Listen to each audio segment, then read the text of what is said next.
Thank you for joining us on our journey here to preserve the history of mixed martial arts. When I wanted to take on this project, I needed help. I brought in one of my favorite matchmakers, Miguel Iturrate, and the MMA Detective, Mike Davis. So to do this, we've been able to preserve history. Welcome and enjoy.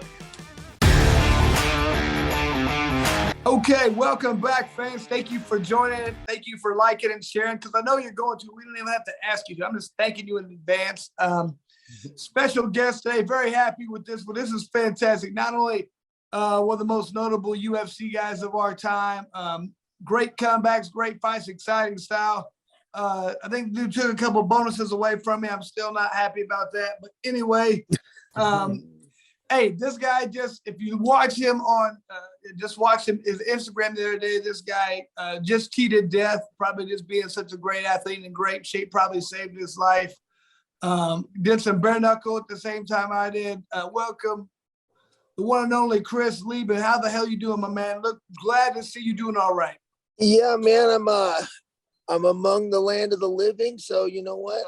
I'm pretty stoked, dude. I'm doing well. I mean, I didn't realize that people hadn't watched how close to death you actually came. Can you kind of tell that to people? I mean, I thought it was done, for sure. Wow. And like I always tell people, it's kind of funny because the doctor's like, I don't know what it is here in America. They don't want to tell you you're dying, but you're fucking dying,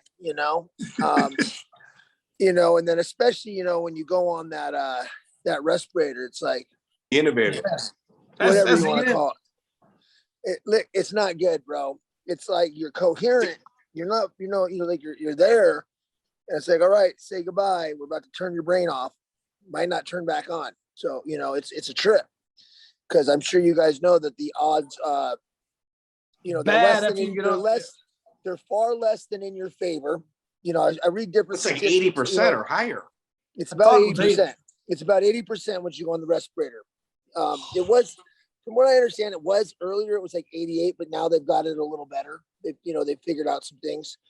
So it's about 80% now. So, but that's still not, that you're not stoked at that situation. No.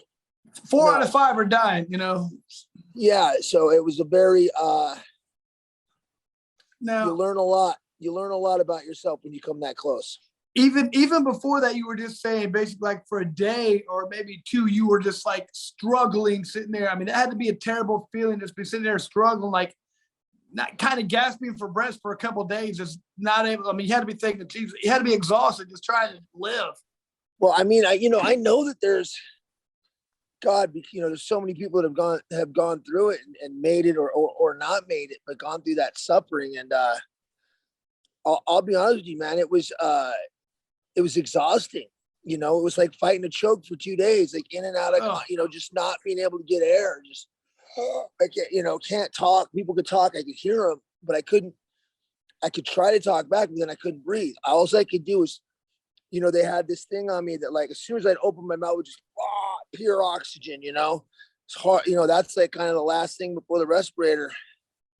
And eventually, when that wasn't working, they were like, "We gotta put you under," But but those 2 days exhausted me, and then it was like 2.5, 3 days on the respirator. Then it was like another 2 days of fighting real hard before I kind of turned the corner, So it was pretty gnarly. It was in and out of consciousness, kind of. Did you get any visuals or anything like that? Did you maybe kind of drift in between dimensions, is what they refer to it as? Yeah, man, I had some weird shit happen to me, dude.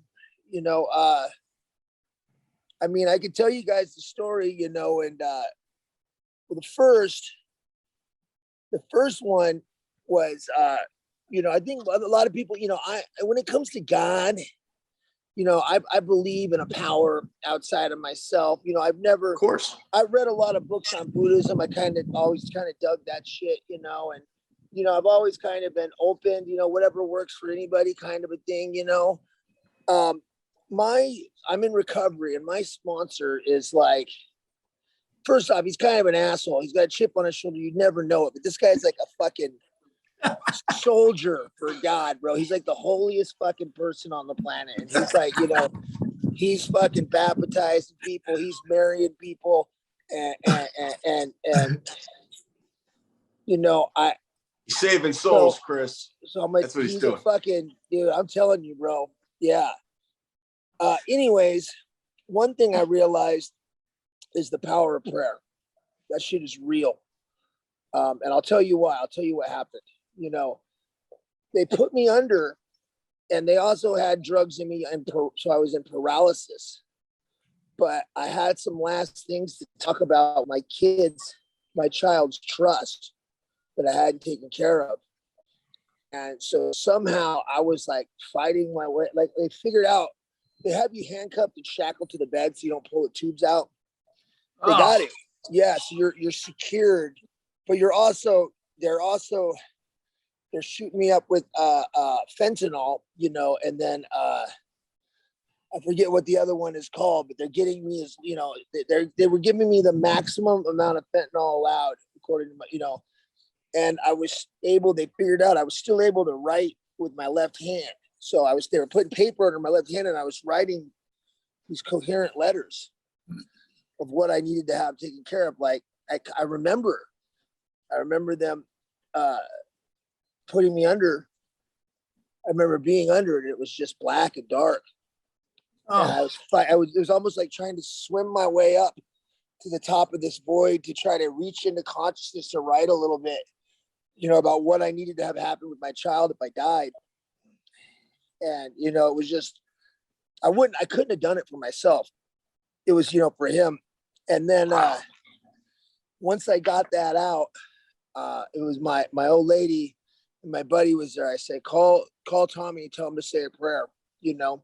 So they called my buddy, so he was on speaker and I could hear him.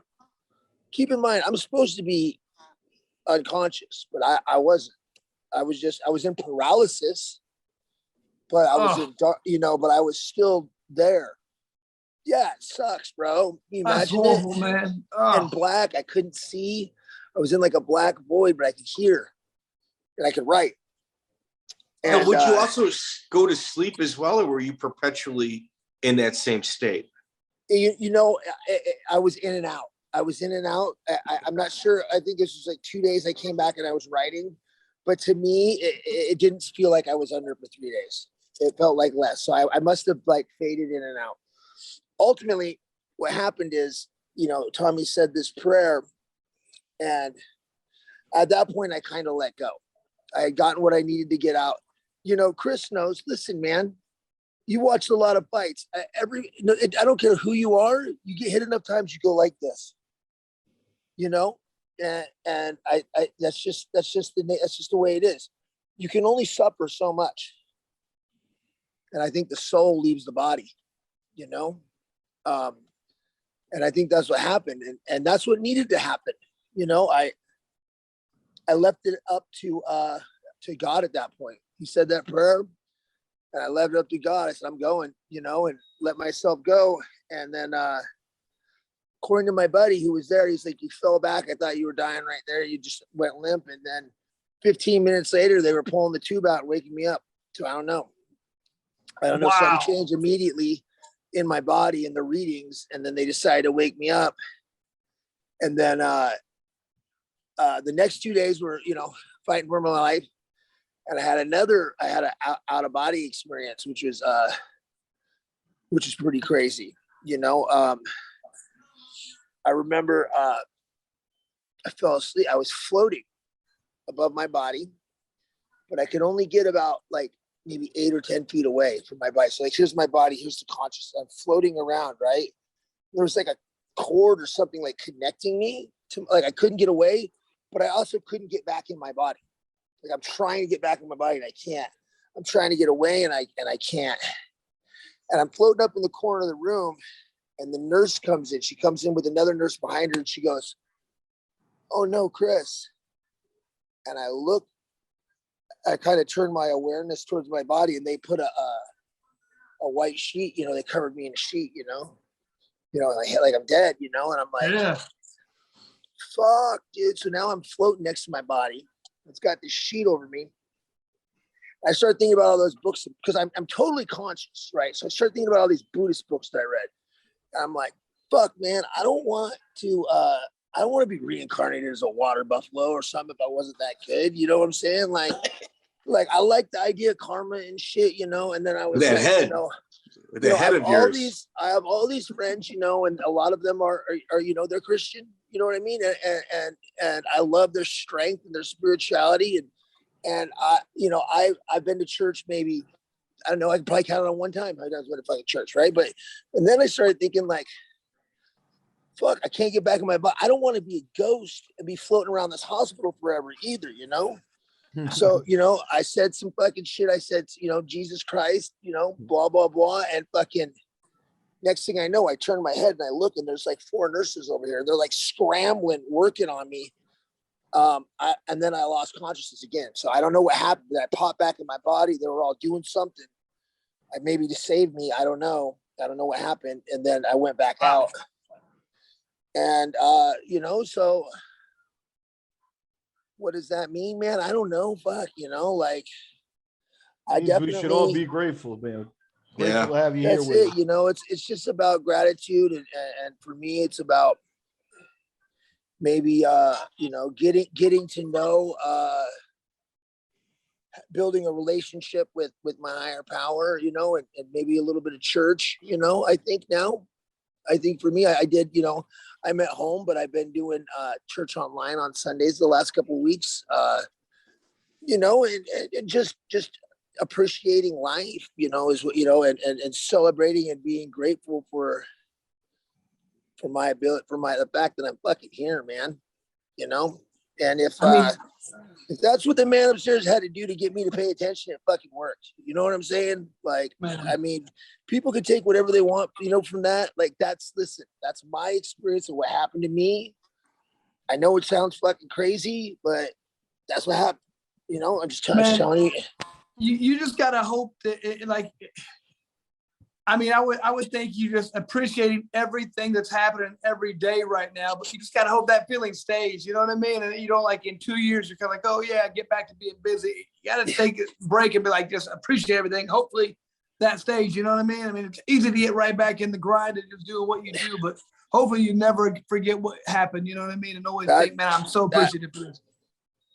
I think that's so important for me. I feel like, in a lot of ways, I traded one addiction for another. I traded this, you know, I used to unwind with, I always was a workaholic. I trained my ass off. But when I was done training, man, I shut my brain down. I used substances to turn it off. And once I couldn't turn it off, I just worked nonstop. And the way I deal with stress is I just push myself harder. Well, if I'm worried about something, if I just work harder, and you know what? I carried all the weight. I carried all the weight on myself, and I never let go, you know, and when I look back, you know, and if you do believe in something, man, you know, but God's got your back, dude. He's not going to let you down, you know, like if you trust in that and you don't worry about the fucking little shit, bro, because you know what? You always get through there. I always somehow put food on the table. I always make it happen. If I look back at my fucking track record, I'm 41 years old. I've never failed to put food on the table. But why am I worried about it now? Why do I think this time it's going to be different? Something always fucking works out, you know? And we forget how many times, you know, God has had our back, you know? And so I tripped out on that for a while. And then I tripped up. I'm sorry. I was just going to say it's a very powerful start, man. Thank you. But just for the people who are going to be listening to this interview, how long have you been home? How long has it been since you've been in the hospital? It's a very short time. You're still wired. 2 days. 2 days. Yeah. 2 days? 2 days. Yeah. Yeah. I'm down about 35 pounds. So my where you legs at are now? shot just from walking. I didn't walk I was in the hospital for 35 days, you know, I didn't walk at all. I was stuck in a bed with tubes all over me. So a lot of atrophy. Yeah. I was wondering how that is it just hard to do anything? Are you feeling weak or how's that? The muscles, man, my legs are shot, bro. I feel like I did like the hardest leg workout ever. And all I did was try to walk around the kitchen a little bit while I'm making some food. Man, I mean, I don't think people realize when like atrophy, how quickly that sets in. You don't do anything for a couple of days, you lose a lot of your mass. It's unreal how much you lose. And laying in bed like that, man, It's you not good for lose nobody, bro. No. Being laying and stuck in bed like that is not healthy, not for a day, not for a week, not for a month. It's just. But I'll tell you one thing though, man. That fucking grateful that Western medicine too. Those motherfuckers saved my life. They some high tech shit, dude. That they had 12 different tubes coming out of my body. I counted, and I was just, gnarly, right? I was like, I don't get why people are so worried about getting abducted by aliens. You get one tube, man. Go to the fucking hospital, bro. They had fucking tubes stuck everywhere in me, dude. Aliens are just more efficient at it. Yeah, I had them going in here, and then they came down into my fucking heart. They were filling balloons up in my heart. Then you have the hole in your neck too, correct? No, they went in through I didn't have a trach, but I had they went in through the jugular to go into my heart. And then they also went in through here and went into my heart with a PICC line and my wrist. And then, obviously a catheter and fucking IVs and fucking everything else, man. It just adds up. You can see I have to wait for the oxygen to hit if I'm trying to talk too much. I run out of breath. So how long do you think the oxygen? No idea. Again, doctors talking probabilities, not percentages. They'll never give you a fucking straight fucking answer, dude. But from what I've read, there'll be some permanent damage, maybe I'll get 70% back. Maybe I'll get in a year. Maybe I'll get 80% back, 90. I don't know. Probably 70 to 80 is what I would guess from what I've read. You know what? But that's fucking fine, man. When you're that close to, who cares? What's losing 20% of your lung capacity? I'm 41. My career is over. I just want to be able to coach. You know what? And if I can go out and do an old man jiu-jitsu tournament, I only need 70% of my lungs to do do that. I can do it with 50. Fuck. You know what I'm saying? Hey, 50% Chris Leben's beat 90% of people, That's my goal, man, is within the year I want to compete in jiu-jitsu at least, and just focus on running my gym, training.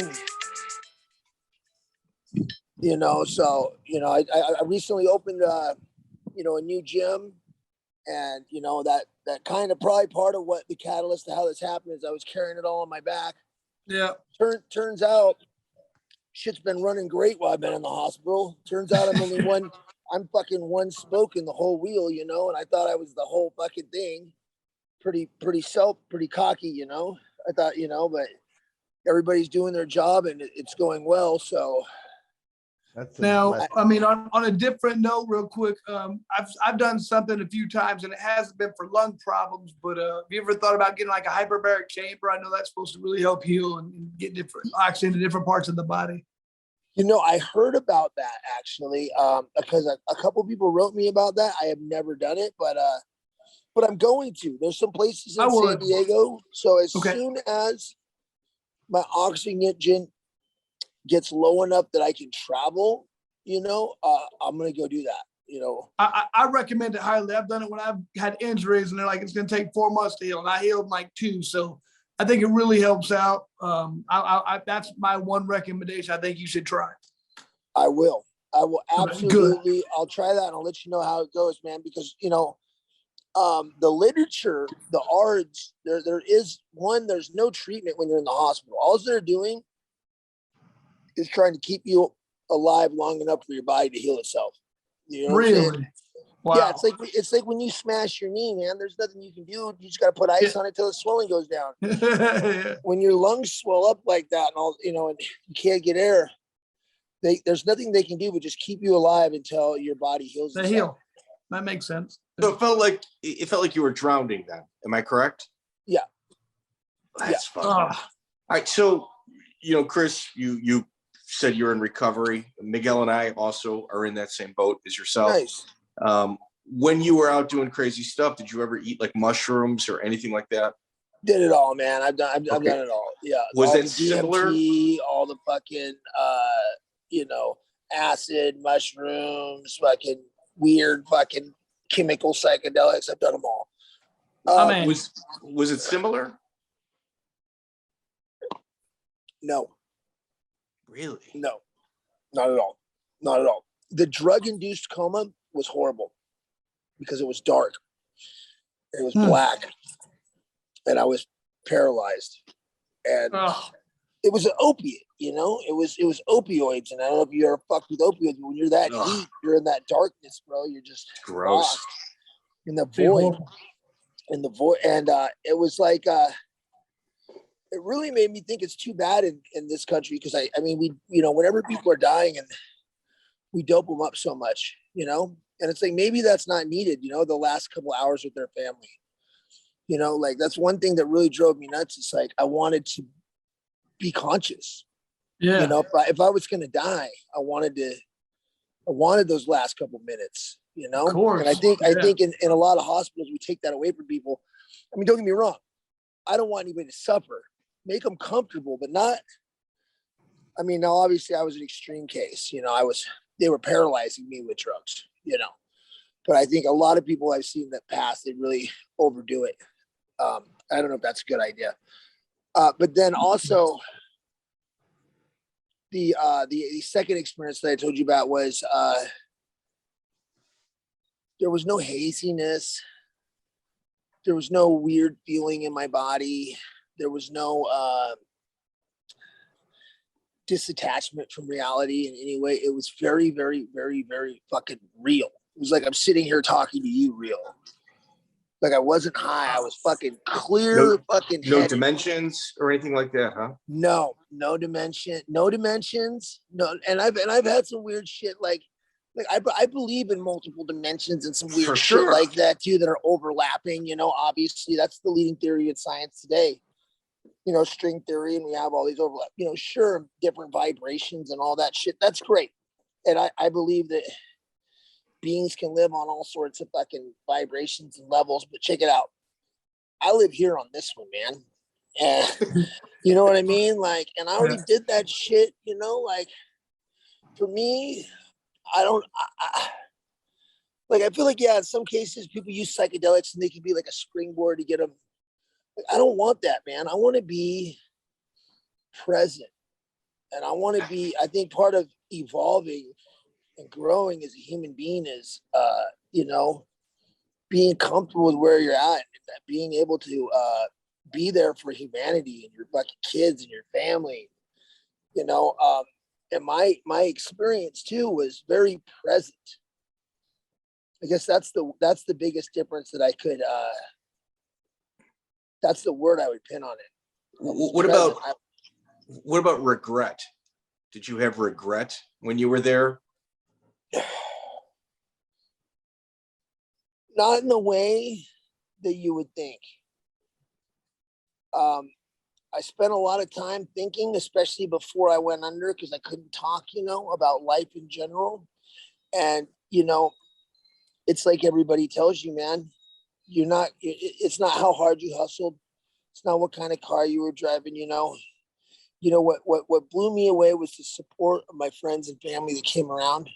They took care of everything for me, took care of my wife and my kid, and my child, it was real hard because of COVID. I wasn't able to see him before I went under, every fucking second, I mean, the little fucker can annoy the shit out of me sometimes, but as soon as he leaves, I miss him. It's the weirdest fucking thing, 1 second away from him and I just want him back around me, and that's all I care about now is camaraderie and for me, like that's what martial arts was always about. That's the only reason I ever fucking did good was because, I got through high school because I liked the camaraderie of the wrestling team. I was part of a team, I was part of a family, and I didn't have that at home. Mm-hmm. And then I joined Team Quest, and again, I was part of a team, and I had you know, the banter back and forth, the fucking healthy competition, you know, the drive, you know, and I think that's what kept me alive, you know, and when I look back at my life, it's all those relationships that I appreciated. Man, you know, you're talking about relationships right now. Like, I feel like the older I get, the more I realize whether business or like any part, I mean, that's kind of what it's all about, you know, just relationships and the things you develop. That's what gets you good things or bad. And remember, looking Steve Jobs on his deathbed, he was talking about, yeah, all that money, all the time he spent was wasted, a lot of it worthless. And he just cared more about the things you're talking about. And he was one of the most successful guys ever. And that stuff was all meaningless to him, really. He said, man, I wish I'd have spent more time doing this, more relationship building and stuff like what you're saying is amazing.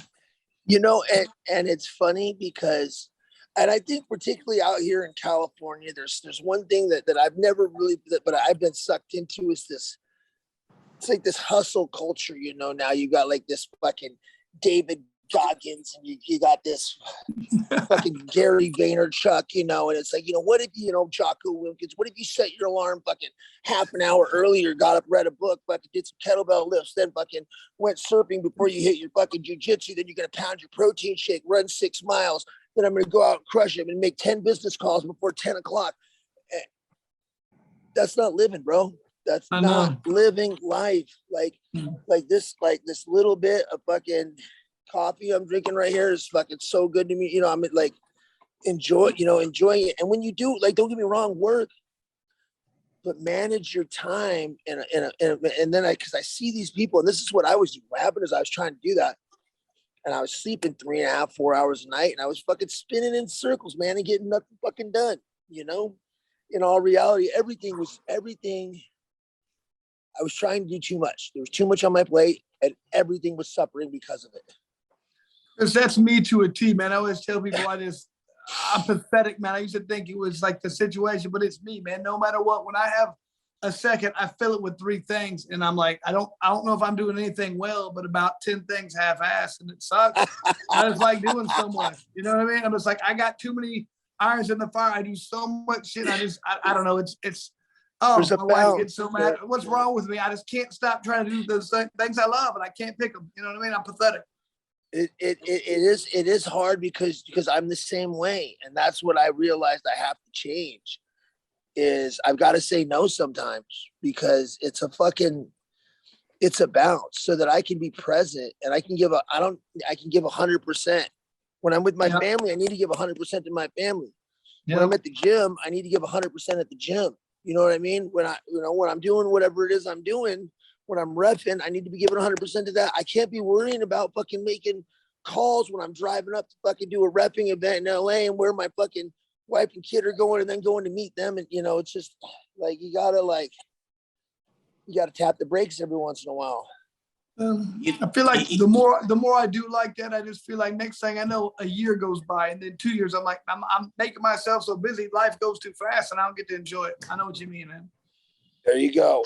Well, you heard my advice, man. Tap the brakes, bro. Slow it down. And, you know, just remember, just put, you know, present, and try to, I mean, I don't know, bro. I'm only a couple of days out of the hospital, so how well I'm going to do with this, I don't know. So Chris Leben.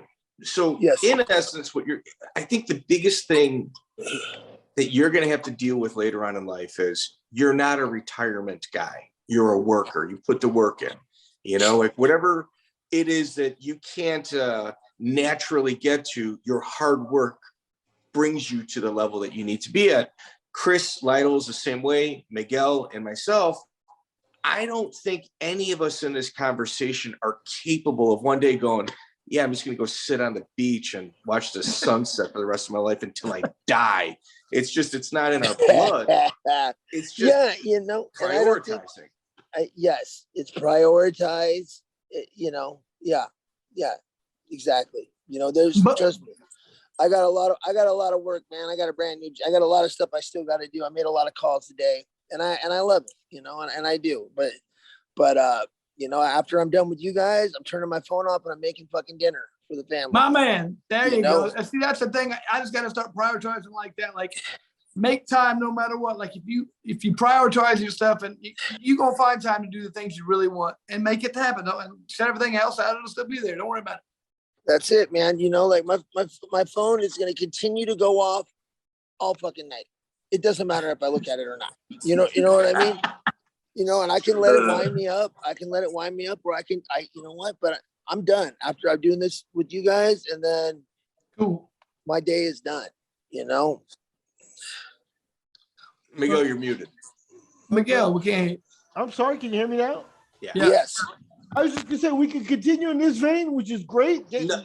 or we can really start kind of the celebration. Let's let him, so we can get him out of Chris here. and his career. Chris and his career celebration is what we're here for, right? Now, I think we're going to do this almost like a Tarantino movie. We're going to start at the end. We're going to go the beginning into the middle or something. You know what I mean? So you want to start with the bare knuckle, didn't you, Mike? Is that what we're doing? No, it's Miguel, but you know, like Chris Leben, are you okay simple. to do this? Because it's Yeah, man. Yeah, I got about another 20 minutes or so. You know. Okay. Perfect. Whatever you want to do. Whatever you want to do, Mike. Up to you. 20, 30 minutes. Miguel, I don't have his bare knuckle record in front of me. Why don't we just do his amateur record? We'll do some amateur fights. There we go. Yeah, let's talk Okay, about this well, stuff. one thing, Chris, one thing we always like to do is find out how you got from high school growing up to the fighting where you were. So you talked about wrestling. What other sports did you do? How did you get involved with the fight world? Okay. So, I mean, it's funny because in my early years, like, spite, I think, is probably what was my number one driving factor. The fact of the matter is, man, I didn't play no sports. You know, Really? I grew up in a meth house, you know, and my mom didn't fucking put me in sports. And, you know, I basically ran the streets wild. And, you know, I had a couple buddies. We skateboarded a lot. You know, I skateboarded a lot. I got into high school and this fucking jock tripped me in front of these girls, man, named Micah, you know, and he was on the fucking wrestling team. So I joined the wrestling team late, my freshman year, wrestled year round that year. Sophomore year, when he was a senior, I ended up beating him for his varsity spot. He quit the team. And that's how I got into combat sport. I mean, I actually know that's not true. That's how I started wrestling. Okay. I also, for some reason, even being a punk skateboarder, I don't know why, I would catch the bus across town and box in middle school. So, you know, I went to the rec center because, you know, we were low income. It was free for me, you know, so I would go in and started boxing in 7th and 8th grade. Wow. And then wrestling in high school. And I don't know why. I don't know what fucking none of my friends did. I have no clue what possessed me to decide to start boxing. How did you do in wrestling in high school? I did pretty good. I think, you know, varsity my sophomore year, won more than I lost. Junior did good. Took third in districts, won my division, you know, Portland, you know, about 12 high schools or whatever, you know, districts, and then lost early at state. But, you know, I won probably 85% of my matches my senior year. Nice. So okay. So I don't want to touch his fights this interview. Let's do that down the road. But all right, so we had Chael Sonnen on, and he was explaining like it's a rough room, some of the greatest fighters in the world, you being one of them. And it seemed as if everybody in the gym, according to him, were getting phone calls made for them by like Dan, Matt Henderson, you know, Randy Couture, and Chael was always kind of left out. Is he like more of a gamer in the cage than he is in the practice? Chael's the toughest guy in the practice room on the planet. He is. Wow. He fucks everybody up in the practice room. Yeah. Chael, honestly, man, I mean, you know, with his fights, you know, I mean, I love the guy. So, God, I hope he doesn't get mad at me for saying this, but, you know, he's had some bad luck losses where he's winning 90% of the fight and he fucking loses. Yeah. You know, and you're like, fuck, what the fuck, man? God damn, you can't do that, you know? But he also fought to higher levels than he was athletically or his ability. He fought higher than his ability, in my opinion. You're wrong. Really? Bro. His fucking athletic ability. That dude had for Portland State, he had every for his weight powerlifting record for fucking bench squat. Really? He's a freak. dude, trying to stop his double is impossible. And it's completely wrong because he's left-handed. He fucking just barrels through, but he just fucking charges, and it's damn near impossible. Yeah, no, he's a freak athlete, dude, for sure. Wow. But here's the thing with Chael, he's also the laziest dude on the planet, and he has that. Sometimes freak athletes, man, they don't want to do any drilling. They don't want to learn anything new. He just wanted to come in and fucking hit his rounds and go home. That's it. That's the way he trained. Let me ask you about Chael. Did you see him? You knew him maybe before he became a big personality, and then after he became a big personality? Talk about that transition. Well, we used to sit. Chael was hard. He was better, and it was hard to get him fights because he was a wrestler.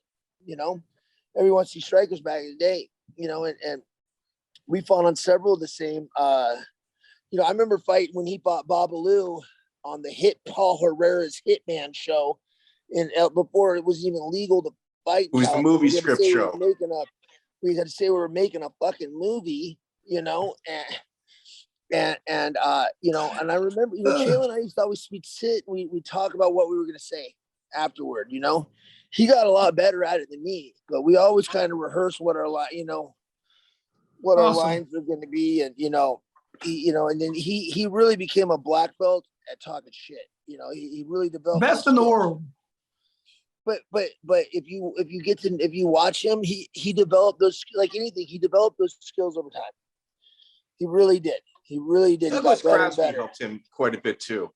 And I have a theory. I don't know if it's true or not, but you guys remember Ted DiBiase?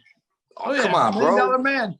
You guys remember the $1 Million Man? Isn't it kind of reminds you of Chael? I think he's drawing a little bit from Ted DiBiase sometimes. Chael was just a big fan of his. Is that what it is? This is what I would say if I were Ted. Is that maybe how? I think a little bit. I think a little bit sometimes, man. But yeah. Okay, so besides that, man, that room had to be unbelievably tough. Tell us about the room, Team Quest, man. Geez, you guys had Pride champions, UFC champions, just some of the best fighters in the world all came at that place. We had Matt Lindland, we had Randy Tour, we had Evan Tanner, we had Chael Sonnen, we had Ed Herman, who's still in the fucking UFC. Yeah.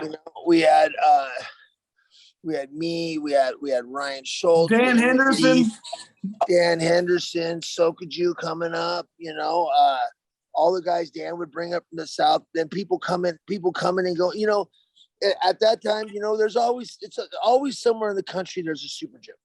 And we were that gym at that time, at that era.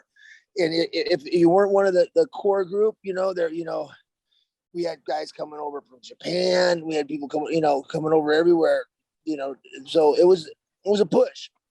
And then, as you know, Chris, back in the day, we didn't train like people train today. We didn't train like Bob.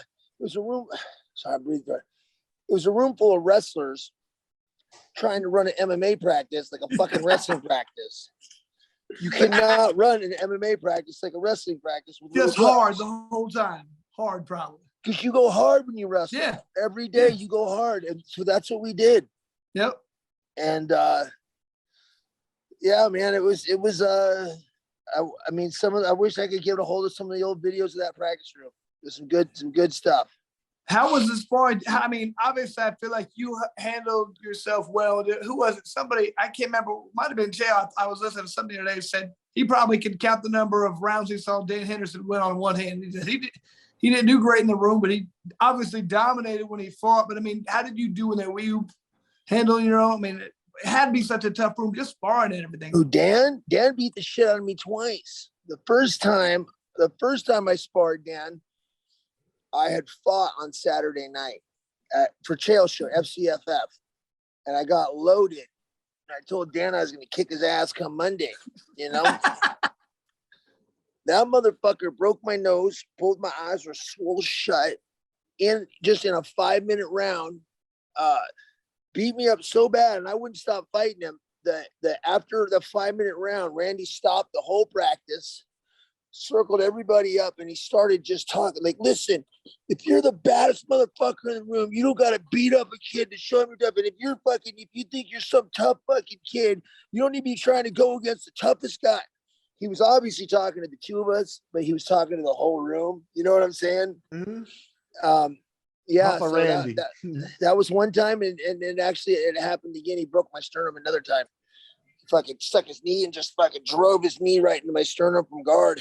Oh, So yeah, just a dick move. Like but yeah, I still see Dan every once in a while. I referee. He's got his gym in Temecula. He does a show, and I'm usually up there refereeing, so I still get to see him, and we're good friends. That's awesome. What about go ahead, Miguel. what about the old legend from those parts, Rico Ciparelli? Did you ever get your hands on him or get the role with him? Not a lot, man. He was more with Dan, down south and stuff. So I mean, I know phenomenal fucking wrestler, but I didn't train with him a ton. Oh, okay. I wanted So to Chris say, Leben, sorry. in essence, what we usually do here is we call it a deep dive, where we take a microscopic look at your career and we talk about just all the highs, some of the lows that come with it, and the finish line. And your career, dude, is pretty impressive to look at. And I know right now it's probably not the time to do something like that, but in a month or two, I hope we can revisit this conversation and really kind of dig deep into yourself and your career. Well, yeah, let me know, man. I feel bad because I had to cancel. I remember I was looking back through my text with Chris, and I texted him, yeah, man, I can't do it today. I got COVID, and then everything went to shit after that, man. Because we were actually booked a while ago, and I ended up testing positive for COVID. My throat hurt. And then I thought you were doing all this stuff to fake it so you didn't have to do the interview. But I guess not. That's a good one. You got it. It's actually not hooked up to anything. It's just hanging down here. Spent 2 weeks of trolling just to get out of our interview. That's good. That's good. That's the first, but hey, man, I just love getting to hang out with you at Bare Knuckle. Hopefully you can make it back there soon. And man, I'm just so happy you're all right, man. It was just, when I heard that, I was like, what the hell's going on, man?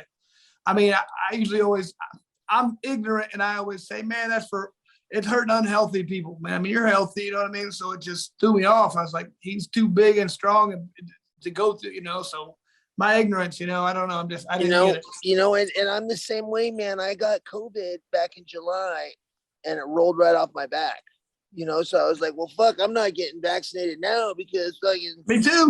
That was no big deal. And I got the COVID again, and I beat it really quick. And then this fucking complication due to the COVID, you never, you know what I mean? Like, it was just a perfect storm. It was just a perfect storm. And, when you spread that out over the fucking whole country and world, man, it ends up being a lot of people have been in my shoes. I'm not the only one that's had to go through this, No. A lot of people have had to deal with this. So it is what it is. Man, excellent. Well, man, hey, I appreciate your time. Thank you so much. And like you said, get healthy, get well. Hey, if there's anything any of us can do for you, man, let us know. We'd love to help out in any way. Do you have any idea? Are you going to be able to come back to any bare knuckle stuff soon? Or, I hope so, man. I think in a month or so I'll be off this air, and I'll be able to hopefully commentate, get back to repping. Yeah, I'm excited to get back in my gym. If I could plug my gym, the training center in San Diego. Check us out on Instagram, training center _SD. You can link to it through mine. If you got anybody comes to San Diego, man, and they want to stop by and train with me, I'm pretty much there all day. Stop by, check us out. I'm going to come by in San Diego here sometime. My daughter lives out in LA now. I was out there a few months ago. So I'm going to head, next time I come, I don't like LA. I'm coming to San Diego. That's the best part about living in San Diego is you can go to LA and then you can come home the same night. Exactly, man. A 2-hour drive, something. I love it. Not too bad. It's not too bad. Yeah. And we're probably all too old for that 2 more hours to Mexico. So yeah. Tijuana, I'm out. Might as well just keep going, huh? Not today, anyway, man. Chris, it's been a pleasure. Thank you very much, man. Great to meet you. And hopefully in a month or so we catch up and just go fight by fight your career early days, because that's That's our bread and butter, brother. Awesome. Let me know. All right. Thank you guys. You guys have Thanks, a good bud. one.